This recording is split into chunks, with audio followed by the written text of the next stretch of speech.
I started reflecting back on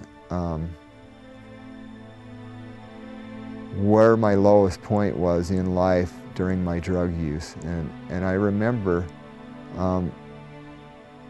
in somebody's shed that was full of just all their stuff, like lawnmowers and shovels and everything. And I was by myself in there, not a soul around, and I'm in there making methamphetamine to try to get high. And I'm in a shed, just dirty, spare tires. I'm sitting on these spare tires, and I just remember looking down at my hands and they were just black from these tires. And I just thought to myself, what have I become? And I remember that was probably the lowest point in my life. But yet I couldn't get myself straightened up enough to pull myself out of it.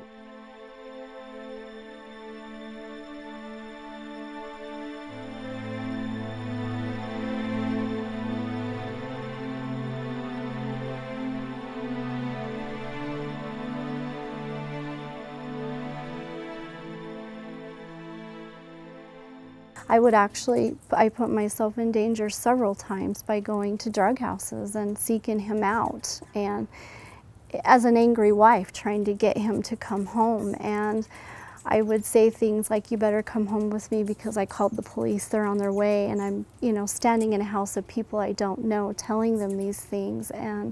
But I was so desperate. I mean, the pain was so intense, and it was so hard for me to understand why we had a beautiful family, we had a beautiful home, we had everything that an outsider would look at that I would think that they would want, and I didn't understand why he would want to be in these dark, run-down basements, no lights, with people that didn't have anything. And I did just stupid things, just putting my own life at risk, just trying to save it, till I finally got to a point where I just had to let go and walk away.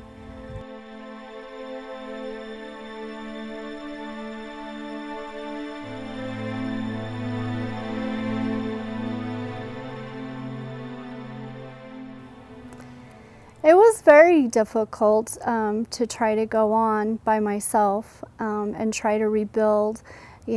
Mark went to prison and I was left with the responsibility. We lost our brand new home that we worked so hard. The state took it back. I was married to Mark. I was responsible for the damage.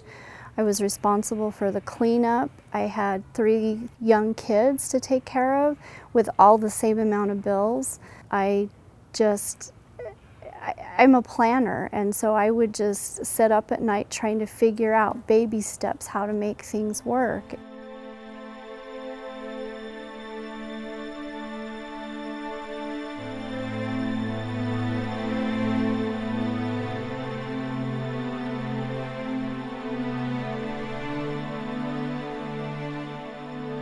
Me and my wife did couples therapy, we did family therapy, we did any type of programming me and her could do together. She was out there. And I just, started seeing him come back around, and so that just made me want to be more and more supportive. And this is a woman that had no time. She had foster kids she was taking care of, plus 3 of our own kids. So she had, most of the time, 6 or 7 kids she was taking care of, but she always made it out there to make sure she gave me that time. I saw that he was a very loving man, very giving, supportive. I just started seeing those come back, and so I just started noticing that it wasn't lost, that was truly who he was, not the addiction that he had.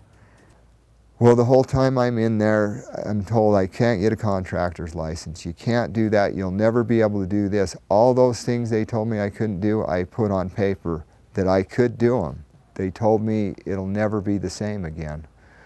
And the same is that you'll never be able to get those jobs that you want. When Mark was released, that was one of the first things he started asking about, is what would it take? He just didn't take, no for an answer.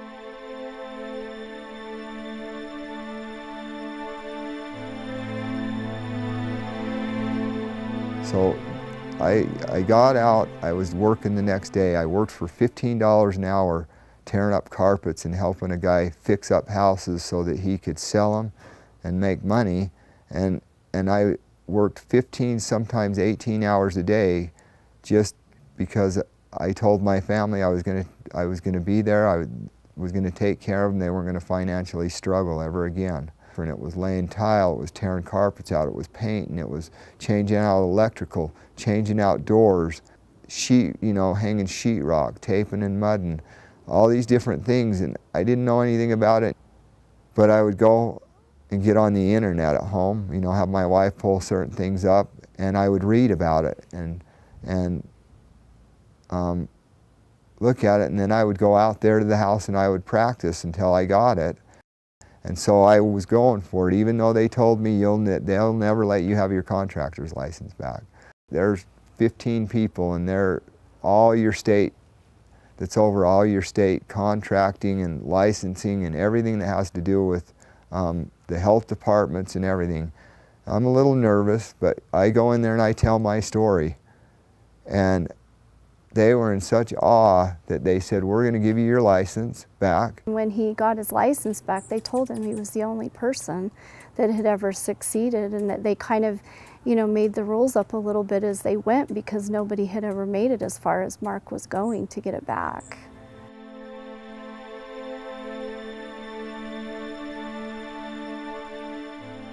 I'm my word today. When I tell somebody something, I run a business, and my business is booming, and it's because I'm my word and I'm honest and I look people in the eye and I do exactly what I say I'm going to do. There's certain tools that keep me clean and sober, and the biggest one's baseball. Mark is, as long as I've known Mark, he's always had a love for baseball. As he started playing before he could even play, he was a bat boy for his brother who coached baseball.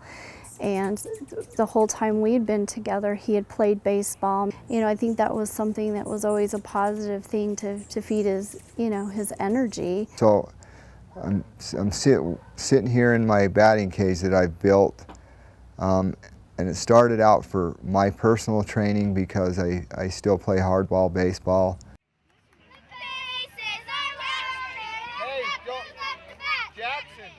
And he's getting a little older, it's getting a little harder on his body, and so some of the parents around here knew that Mark played and called him up and asked him if he would be willing to help out with the team and help with their boys using the knowledge, and I think that's been it's been really good for him.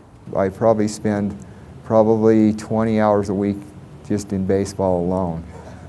So, and it's in all my spare time, and I love teaching them kids. When they hit the ball and you get to see their pearly whites because they're smiling. When I help some little old lady get an insurance claim on her house that pays for her roof, and she just gets excited. She doesn't have to pay any money out of pocket, and I get to sit there for 2 hours and just listen to her talk because she doesn't have anybody to talk to, or the little old guy that's 87 years old, and I get to listen to him talk for 2 or 3 hours, and I call the office and I cancel out my day because I'm giving this person that time. I have a daughter that trusts me to take my little grandson on Fridays and just hang out, and we'll go out. He's got what we call the pirate boat in the backyard, and we go out there and play on the pirate boat. In my life now, the things that are most important is my family. And I hope that if people see Mark's success and the hard work and see how we've rebuilt, that maybe other people could see that there's hope. Gosh, look, we hear about guys that have gone out and done well, but and everybody we see is coming back through these doors. Yeah. So you're a miracle, and the amount of hope that you give us is, I can't express it. When I'd first gotten out of prison, there were those times that life got a little tough, and we financially struggle here and there, and live from payday to payday.